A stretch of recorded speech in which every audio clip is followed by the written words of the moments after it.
Gracias por estar con nosotros. Bienvenidos a nuestro podcast Café Nación.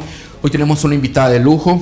Es una mujer fuerte, de desafíos y sobre todo de conquistas, de lo imposible. Cree mucho en la parte espiritual, en las cosas que nos edifican y es una mujer que no necesita presentaciones. Me refiero a la ministra de Vivienda, Michelle Sol, a quien doy la más cordial bienvenida a nuestro podcast y agradezco la deferencia que tiene para acompañarme. Bienvenida al programa. Muchas gracias, gracias por estar aquí. Qué buen café el que me han servido, la verdad que... Es de fuego bonito. Sí, ya lo vi, ya eso... Del doctor Recinos, que usted perfectamente conoce. Súper bien, lo conozco y lo acabo de saludar ahorita que entré, un gran cariño que le tengo y me encanta, esta es una buena señal que es un buen restaurante. Así que lo felicito por recibirnos con un buen café. No, bienvenida, estimada ministra. Y me gustaría, para conocer un poco sobre quién es Michelle Sol, preguntarle a secas cómo se define Michelle Sol, cómo fue su juventud. Sé que sus padres vivían aquí por la Colonia Libertad, ¿no? Ahí por la Nacional y todo. ¿Y quién fue Michelle Sol al principio de su vida, no? Pues mire, he crecido en una familia bien unida, bien de estar con los abuelos. La casa de mi abuela estaba sobre la Roosevelt, justo como 2 cuadras antes del Castillo Venturoso. Casi por la Leonardo da Vinci. Casi que por ahí, pero Cabaldo, como 2 cuadras antes del Castillo Venturoso. Ajá. De esas casas de cuadras así, bien grandes. Y yo recuerdo que mi abuelita era amiga de las hermanas del Castillo Venturoso, entonces yo le decía, vamos, llévame a conocer, y íbamos a saludarlas. Pero sí, crecí en un ambiente familiar bien fuerte, en que la abuela, los hijos, pasar con ella, los primos, los tíos, en que había que hacer la cena familiar, una vez a la semana comer con ellos. Entonces, poco a poco esa tradición la hemos mantenido con mi papá, con mi hermano, con mis primos, mis tíos y mis cuñadas, mis sobrinos ahora, mis hijos. Entonces, bueno, muere mi abuela, muere mi mamá y me hago yo como cargo de esas cenas. Entonces ahora en mi casa hay muchas cenas, hay muchos almuerzos. Los domingos se van a comer a la casa. Siempre les digo, bueno, todos traigan algo, ¿verdad? Yo les voy a poner algo aquí, pero pasamos mucho en familia. Entonces he sido una niña que creció en familia. Qué bueno, de valores, de principios. Creo que es la base de todo. Creo que es lo más grande que le podemos dar a los hijos, es crecer unidos con la familia. No solo papá, mamá y hermanos, sino también los abuelos, los tíos, los primos, porque se forma ese complemento de ayuda, de apoyo a nuestros hijos, de amor, de cariño, de buscar el respaldo en ellos. Entonces creo que es bien importante. Qué bien. ¿Y sus estudios? ¿Cómo fueron? ¿Se recuerda esa camaradería que tenía en el colegio? Sí, seguimos de amigas. O sea, tengo mis amigas desde chiquitas. Tengo buenas amigas, creo muchísimo en la amistad. Son parte de la familia también. Y mis amigas desde el colegio, ahí seguimos juntas. Y somos grandes amigas, ¿verdad? Estudié en mercadeo, estudié en la UCA y en la Matías, pero terminé graduándome en línea de una universidad americana. Me costó graduarme por el hecho que empecé a trabajar desde bien joven porque mi papá enfermó de cáncer. Entonces yo al principio solo estudiaba, pero cuando él se enferma de cáncer me toca empezar a firmar cheques y a estar en esa parte administrativa de la empresa. Entonces se me empezó a dificultar terminar de estudiar, pero lo logramos sobrellevar y por fin después me terminé graduando, ¿verdad? Pero creo en la importancia de los estudios en los jóvenes y también en la experiencia que te da el trabajo a la par, ¿verdad? Claro. Y muchas personas sí pueden conocer, otras no, que usted es una empresaria y también es, tiene un rol de madre, sí, de esposa y de funcionaria. ¿Cómo logra usted desarrollarse en tan amplios roles y tener ese liderazgo que impone Michelle Sol? Bueno, pues tuve que tomar decisiones, ¿verdad? Y prioridades. Obviamente mi prioridad es mi familia, número 1, mi casa, mi esposo, mis hijos, mi padre, mi hermano, toda mi familia.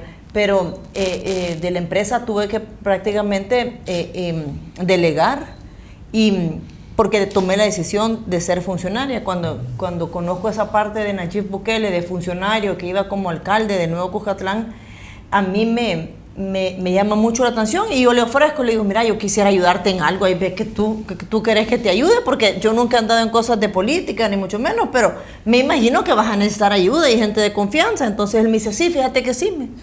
Y de repente soy concejal de Nuevo Cuscatlán con él.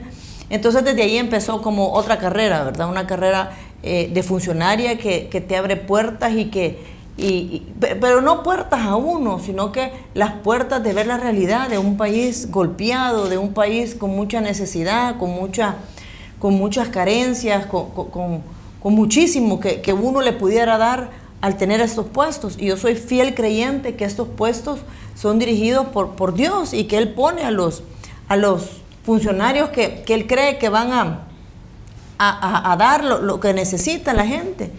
Y también creo que muchos tuvieron la oportunidad de dar y Dios les dio la oportunidad de trabajar por la gente y de ayudar a los demás, pero lastimosamente no supieron aprovecharla, desperdiciaron la oportunidad y por eso vinieron otros vientos, ¿verdad? Otras maneras de gobernar, porque el presidente Bukele tenía una manera diferente de gobernar y él quería hacer cambios radicales en el país y él soñaba con el país que hoy estamos teniendo.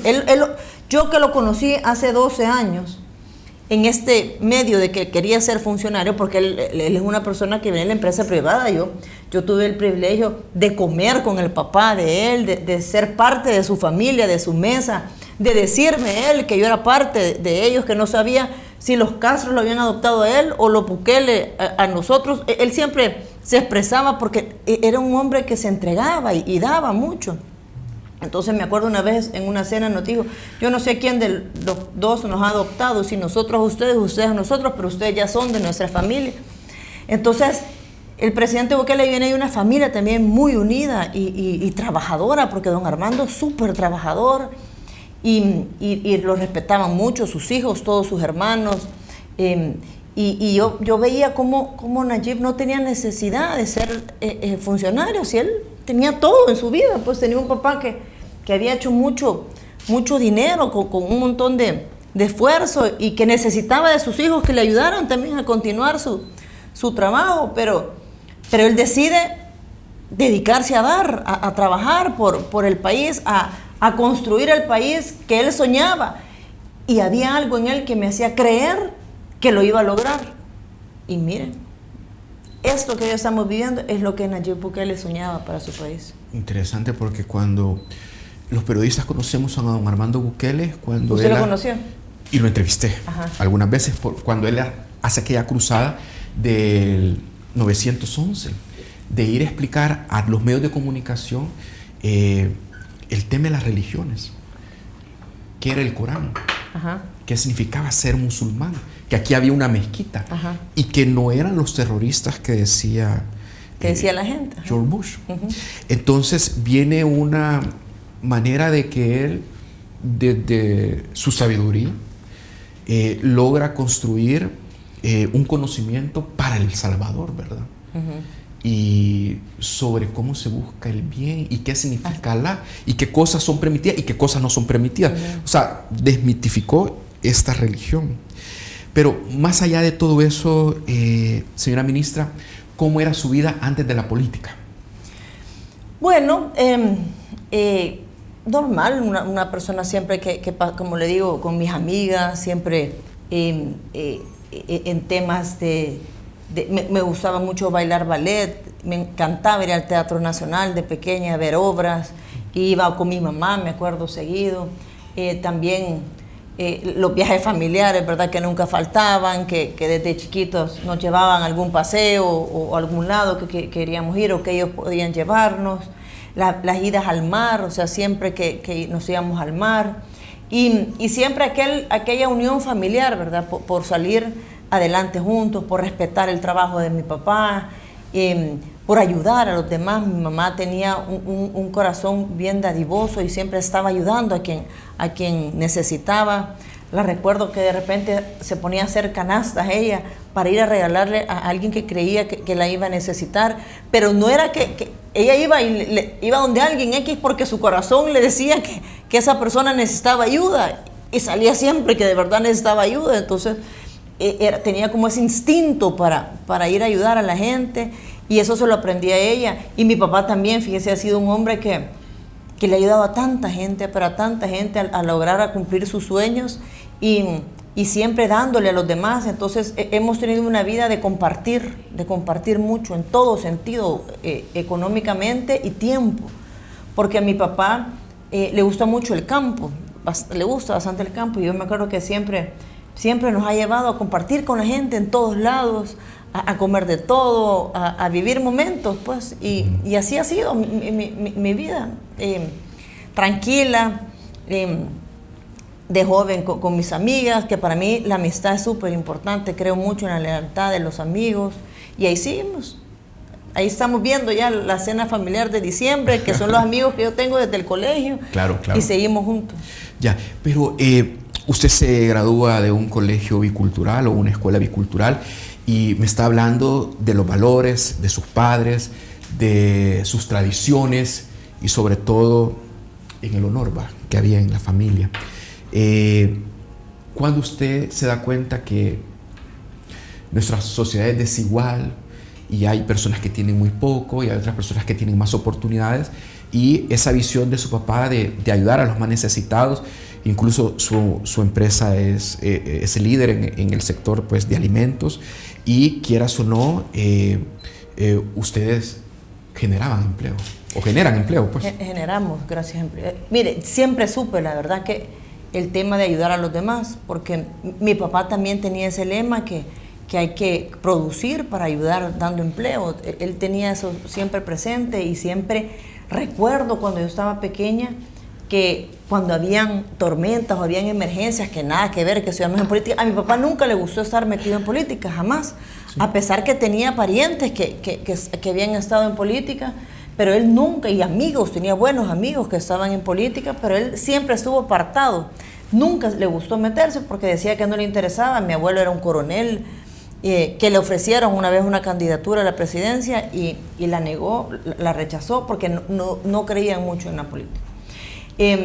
Pero él siempre estaba dispuesto a ayudar, o sea, cuando había una emergencia daba los camiones de la empresa para ir a llevar alimentos o sacar gente, pero siempre, yo lo recuerdo siempre, desde pequeña, cuando ya tenía, que me daba cuenta de las cosas, entonces ya él se levantaba a ir a ayudar desde la empresa privada, ayudar en las alcaldías, siempre lo hacía eso, porque él tuvo su primera empresa, la tuvo en Santa Tecla, donde ahora está Walmart, no, está la despensa de Don Juan. Okay. En esa gran esquina que está ya saliendo, sí. Todo eso era la primera empresa de mi papá. Y después la vendió y se fue para otra en Lourdes. Entonces, yo recuerdo que de ahí salían los camiones y iba a ayudar siempre iba a ayudar, repartía de todo. Entonces, siempre supe que había esa desigualdad y me conmovía, la verdad que me conmovía porque obviamente yo tenía otros privilegios, pues, y a veces sentía como tristeza que por qué no éramos, pero dentro de una niña, ¿verdad? Que siente que por qué no éramos parejos todos. Sin embargo, se me da la oportunidad de ayudar. Yo solamente quería ayudar, y la razón por la que quería ayudar era porque Dios me había hecho el favor de curar a mi papá de un cáncer bien fuerte. Entonces es como yo un día le pido a Dios que vea cómo le puedo devolver el favor de que salvara a mi papá. Y ahí es donde Nayib Bukele me invita a ser parte de su consejo. Entonces yo dije, esta es la oportunidad para ir a ayudar. Y así fue. Perfecto. Vamos a hacer nuestra pausa. Cuando volvamos, vamos a entrar de lleno a ver los buenos indicadores con que cierra 2024 el Ministerio de Vivienda, los proyectos, la recuperación de viviendas y sobre todo la colocación de préstamos para que personas por primera vez tengan una casa. Casi 40,000. Volvemos. Gracias por continuar con nosotros. Les recuerdo suscribirse a nuestro podcast con nuestro canal que es @TribunaSB. Sus comentarios, bienvenidos. Sus aportaciones también nos alegran y nos ayudan a seguir mejorando. Hoy tenemos una invitada de lujo como es Michelle Sol. Señora ministra, regresó al Ministerio de Vivienda y regresó con mayor ánimo, con más determinación y con proyectos de beneficio a la población. ¿Cómo han avanzado? Pues mire, es increíble. En 5 años llevamos una colocación de créditos de 934 millones, beneficiando a más de 45,000 familias. Estos son créditos escriturados, ¿verdad? Obviamente, aquí hay un factor bien importante, que es el tema del Plan Control Territorial del presidente Bukele, porque cuando él comienza con su Plan Control Territorial y le suma el régimen de excepción, es que nosotros logramos recuperar todas esas viviendas usurpadas por delincuentes, que no solo las usurpaban ellos como personas, como familia, esas casas, sino que también las ponían en alquiler para ellos recibir ingresos de estas viviendas. Entonces venían y te sacaban a ti como tu grupo familiar, como tu casa que estabas pagando, te sacaban, te amenazaban si tenías suerte, si no es que te mataban a un pariente de tu casa, ¿verdad? Claro. Con suerte lograste irte sin que te mataran a nadie. Y después ellos ponían en alquiler esas viviendas. Entonces era un modo de recibir ingresos. Carísimas, casas pequeñas en $300, nos cuentan. O sea, todas las casas de la Campanera entre $200, $300 alquilaban a líderes que ellos decidían dárselas. Y más algún otro que se quedaba callado y así sumiso a vivir en el lugar, ¿verdad? Animó a aceptar las reglas, pero entonces estos más de 900 millones que han sido colocados, ya escriturado el 96% es para créditos de vivienda de interés social, y ahí corroborás que son las viviendas recuperadas, viviendas que también se han construido de interés social y que ahí las va comprando la gente. Entonces sí es un número importante que se ha dado. Son 8,000 viviendas usurpadas. Son más de 8,000 viviendas usurpadas y constantemente van saliendo más. Yo creería que son más. Lo que sucede es que como entran y se venden y así estamos como en una rueda de caballito, sí. Pero para mí que son más, pero las vamos colocando y se van vendiendo, pero por el momento llevamos escrituradas en nuestros registros, son 8,715 para hacerte el número exacto, 8,720, y esto equivale a 114 millones solo con las viviendas recuperadas. Son números fuertes, sí. Números que estaban usurpándose, ¿verdad? Haciendo negocio para las maras. Pero yo estoy impresionado porque estamos hablando más de 900 millones desde el inicio de la administración del presidente Nayib Bukele. Colocados. ¿Cómo se logra eso? Estamos hablando de un negocio, primero, de confianza por un crédito, y segundo, que se hacen reformas y se incrementa el fondo de otorgar para un crédito que no solamente abarca a las personas quizás con menos oportunidades, con los salarios mínimos, sino a la clase media, hablando créditos de $125,000, $135,000, o sea, hasta 150 podemos prestar en el fondo. Están compitiendo con la banca privada, y no solamente son ustedes igual que la banca privada, sino que mejor que la banca privada por la tasa de interés. Claro, y fíjate que empezamos a hacer reformas a nuestros programas de crédito. Uno fue que el presidente inmediatamente, él aprobaba todo, ¿verdad? Nosotros le consultábamos y nos dimos cuenta que las familias que tienen hermanos fuera del país, les mandaban el dinero para pagar la cuota de su casa. Pero en lo que sacaban el dinero del banco y se iban al fondo a depositar, pasaban por los centros comerciales y se gastaban el piso, entonces no depositaban y había una gran mora, una mora altísima. Entonces, platicando y contándole con el presidente, me dice, mira, hace que paguen directo, me decía. Y yo, bueno, sí, tenés razón. Y entonces, solo había que pedirle a la superintendente que diera esa autorización. O sea, había un bloqueo. Imagínate qué interesante. Los gobiernos anteriores habían puesto un bloqueo para que los hermanos lejanos no pudieran depositar el pago de la casa al Fondo Social para la Vivienda, porque sabían que la gente lo iba a retirar de una casa de cambio o de un banco y se lo gastaban en consumo en centros comerciales. Entonces, ¿qué te dice eso? estaban favoreciendo ciertos negocios. Entonces, y solo tuvimos que levantar un candado en la superintendencia para que la gente pudiera hacer depósitos directamente. Tú podías pagar el supermercado desde Estados Unidos, podías pagar el recibo del agua, de la luz, del teléfono celular en línea, pero no podías pagar la casa. Y eso nos dimos cuenta el primer año de trabajo, platicando con la gente, viendo la alta mora que teníamos en el fondo. Entonces, desde que se hizo ese cambio, la gente empezó a pagar directo y la mora empezó a bajar. Ese fue uno de los primeros cambios que se hicieron. Luego, otro cambio que se hizo importante fue que para las casas recuperadas le quitamos la prima. 0 prima. Fue un escándalo eso.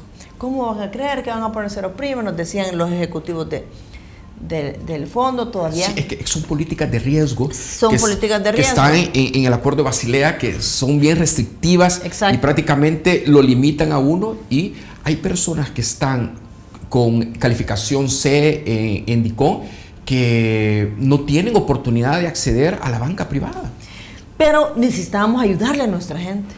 Entonces teníamos esas viviendas recuperadas, pero la gente no podía acceder al crédito porque tenemos un porcentaje de la población que vive de lo que está consumiendo, o sea, de lo que gana y se lo gasta lo del día, pues. Entonces, ¿cómo va a ahorrar esta gente para la prima? Es imposible, no podían ahorrar para la prima. Entonces, tenías que ponerte en sus zapatos y decir, pero ¿cómo le vas a exigir a esta gente que saque un crédito y que lleve $500 de una prima? ¿Cómo, pues? Imposible, no pueden. No, y estamos hablando de la garantía. ¿Qué garantía? La misma casa, entonces... No, pero por eso le digo yo, o sea, ¿quién le va a dar la garantía? Exacto, entonces tuve que llevar la posición en la que como ministra de Vivienda, a todo esto aprobado y consultado con el presidente, y me dice, tenés razón, o sea, démosle, y él consciente de ver cómo se le ayuda, porque el presidente te exige, ¿verdad? Mira, ¿qué hacemos? ¿Cómo vemos ese tema? Hay gente que quiere comprar su casa, y ahí vamos solucionando. Entonces, definitivamente, si bien es cierto, la prima es una base y hay un compromiso con la gente, pero también como gobierno tenemos un compromiso fuerte con las personas que más lo necesitan.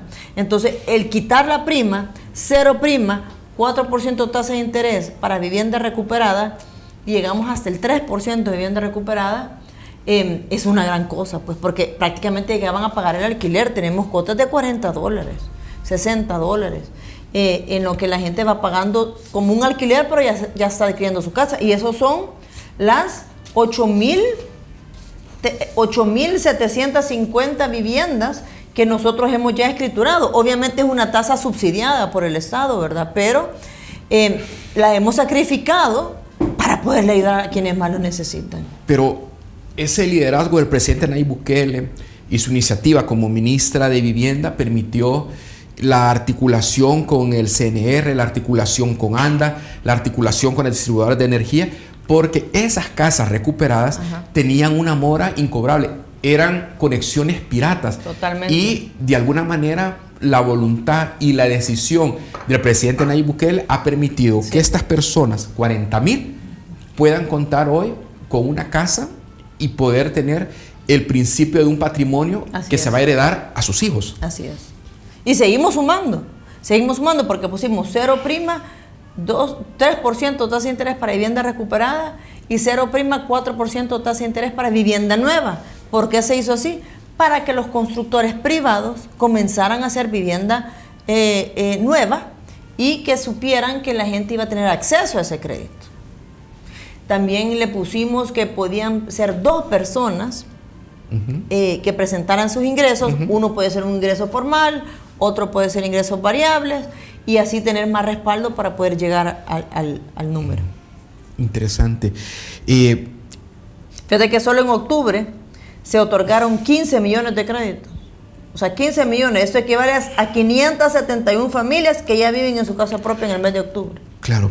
Yo en lo personal he tenido oportunidad de estar en unos seminarios en el Instituto del Concreto de Holcim.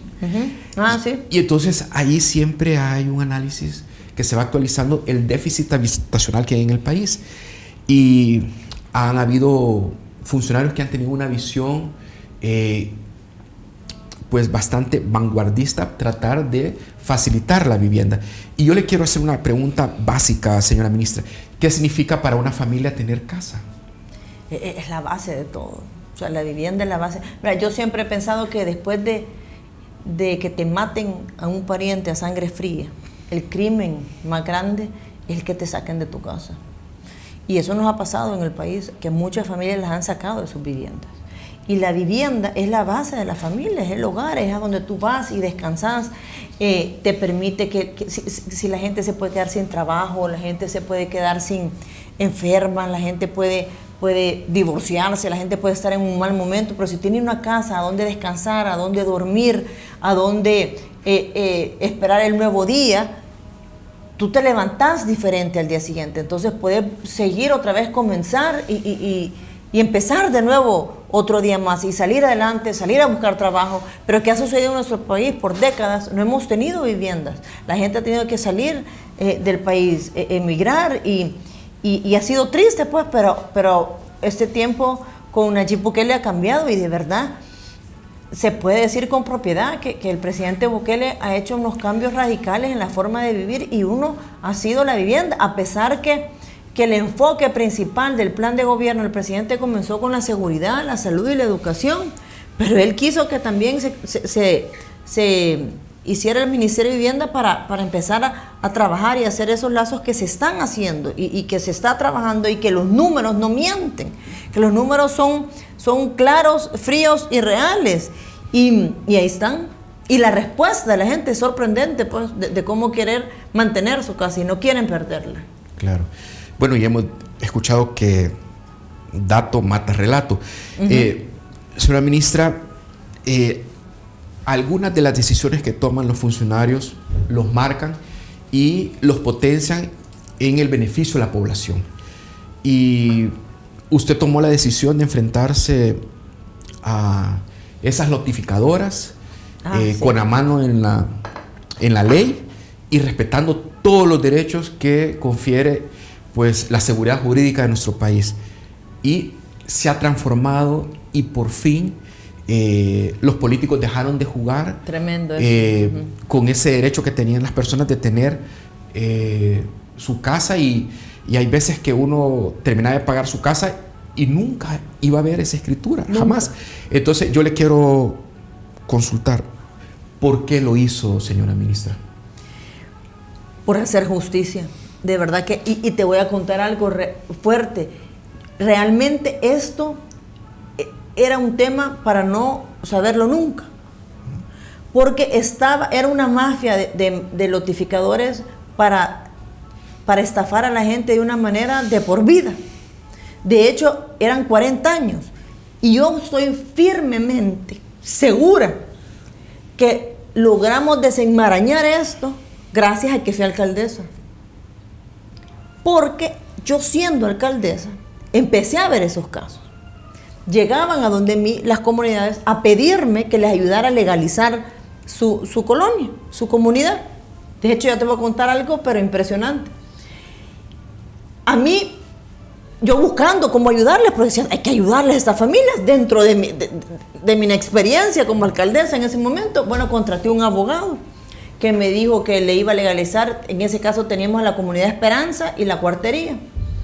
Pero la Comunidad Esperanza era más complicado, pero lo habían estafado el dueño de ahí. La cosa es de que me exigía la comunidad, o sea, deja que me lo llegaron a pedir, me lo exigía que les ayudara. Entonces yo dije, miren, voy a contratar a un abogado y vamos a trabajarlo. Y el abogado sí, le ayudamos. Le dimos el primer adelante, $10,000 nos iba a cobrar. Ahí está en consejo, aprobado y todo. Hace 3 días lo agarraron preso. José Calles, 17 años le han puesto de cárcel. Él me estafó a mí como alcaldesa y me dijo que les iba a legalizar a estas familias. Si van a ver los archivos de la alcaldía, ahí están, que le dimos un cheque y nos estafó. Entonces yo ahí me di cuenta que fracasé como alcaldesa en poderles ayudar a legalizar. Y eso que yo intenté por todos los medios de ayudarles, pero la alcaldía no pudo legalizarles esa comunidad. Imposible, no se pudo. Y íbamos al CNR, íbamos al viceministerio de Vivienda, íbamos a todos lados en la Procuraduría. Yo mandaba gente y no lográbamos. Fracaso rotundo, no logramos. Bueno, dije, me voy de ministra de Vivienda. estando como ministra, empezamos a darle seguimiento a los casos porque las comunidades llegaban y empezamos a amarrar, a formar un rompecabezas en el que empezamos a darnos cuenta que estos notificadores lo que hacían es que a las comunidades le echaban la culpa al Estado, no al notificador. O sea, el notificador no tenía la culpa. Y me logré dar cuenta de eso porque había una reforma, una ley temporal para los notificadores, para poder legalizar. Sí. Pero se vencía, tenía vencimiento, era temporal. Entonces yo le hablaba al presidente de la asamblea de aquel entonces, ajá, para que nos recibiera, para alargarla más tiempo, porque no podíamos dejar a la gente sin poder legalizar sus... A Mario Ponce López. A Mario Ponce. Súper amable. Sí, ministra, cuando quiera. Pero era mentira, no nos recibía. De ahí un diputado que miraba eso, las comisiones que miraban eso. Sí. Bueno, a todo esto no me querían recibir y vence la ley temporal. Sí. Se vence. Bueno, presentemos para que se haga otra vez y empezar de nuevo. Había que empezar borrón y cuenta nueva, como que no se había hecho nada. Borrado. Entonces no puede ser, decía, no puede ser. Entonces vengo y le planteamos al presidente y sacamos la ley permanente. ¿Crees que nos hicieron caso? O sea, aquí estaban involucrados diputados, CNR, alcaldes, funcionarios de todo tipo. Era una mafia terrible, pero terrible. Entonces logramos por fin tener la ley permanente y luego con apoyo del fiscal general logramos hacer una reforma al Código Penal, y esto se logró hacer porque como le echaban la culpa a diferentes instituciones, formamos la mesa de casos colectivos. Entonces invito al presidente del CNR, al director del CNR, al procurador, a la Defensoría, a la Fiscalía y el Ministerio de Vivienda que dirigía la mesa. Y entonces empezamos a recibir cada caso de las notificaciones a la mesa. Váyanse a la mesa. Entonces ahí direccionábamos cuál era el problema de la notificación. Y así fue como fuimos desenmarañando todo esto. Y ahora que ya Argos está bajo la administración de un interventor que puso el juzgado, sí, pero el Ministerio de Vivienda supervisa. Qué bueno. Ahorita ya en el edificio de Argos estamos montando la oficina de trámites para darle continuidad a todas las notificaciones. Y estamos sacando las escrituras que tanto quieren las familias. Así que puedo decirles que eso ha sido un logro del gobierno del presidente Bukele. El contento porque sabe que se le está apoyando, sí, a las familias que más lo necesitan. Ha sido una crueldad lo que han hecho con la gente. Gente que dejaba de comer para pagar la cuota de su terreno y hasta 2 veces se los cobraron. Así que contenta con ese logro que continúa, ¿verdad? Estamos trabajando y falta un montón, pero... por ahí vamos súper bien. Señora ministra, se me fue el tiempo. Se le fue el tiempo. Yo quería hablar de lo que está pasando en el centro histórico, pero quizás va a haber una segunda oportunidad. La próxima. Le agradezco la fineza y la deferencia que ha tenido de sentarse un poquito y conversar sobre esas transformaciones que vienen desde el Ministerio de Vivienda para la población, que era un saldo, era algo que se tenía, sí, que hacer. Una deuda histórica. Y con el presidente Bukele se hizo. Definitivamente. Gracias. Y ahí estamos, cualquier cosa a la orden. Muy amable. Es la ministra de Vivienda, Michelle Sol, quien ha estado en esa oportunidad con nosotros. Gracias por esa fiel sintonía. Los esperamos en una próxima oportunidad. Pásela bien y leo sus comentarios. Gracias.